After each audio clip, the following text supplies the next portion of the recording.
Une méditation tirée du livre Maranatha, Le Seigneur vient d'Ellen White, 18 septembre, condamné à mort. Les lettres furent envoyées par les courriers dans toutes les provinces du roi pour qu'on détruisît, qu'on tuât et qu'on fît périr tous les Juifs, jeunes et vieux, petits enfants et femmes en un seul jour. Esther 3, verset 13. Le décret qui frappera finalement le reste du peuple de Dieu sera tout à fait semblable à celui qui a été promulgué par Assuérus contre les Juifs.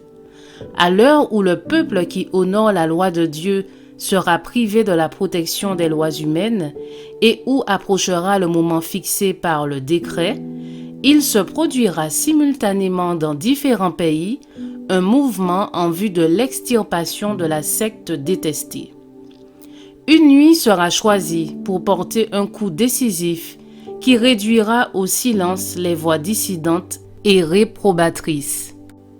Un décret sera édicté selon lequel ils devront respecter le premier jour de la semaine au lieu du sabbat du 4e commandement ou périr. Mais ils ne céderont pas, ils ne piétineront pas le sabbat du Seigneur pour honorer une institution papale. Les armées sataniques et les impies les encercleront et exulteront à leur sujet, car ils ne sembleront pas pouvoir leur échapper. Lorsque ce temps de trouble arrivera, le cas de chaque personne aura été examiné. Le temps de grâce est achevé. Il n'y a plus de pardon pour les impénitents. Le sceau du Dieu vivant a été placé sur son peuple. Ce petit reste, incapable de se défendre dans la lutte à mort, où il se trouve engagé avec les puissances de la terre alliées aux armées du dragon, trouve en Dieu son refuge. Le décret a été promulgué par les autorités terrestres les plus hautes afin de le contraindre à adorer la bête et à recevoir sa marque sous peine de persécution et de mise à mort. J'ai vu les saints souffrir d'une grande angoisse mentale. Ils semblaient être entourés par les méchants habitants de la terre. Tout était contre eux. Certains commencèrent à craindre que Dieu ne finisse par les laisser périr par la main des méchants.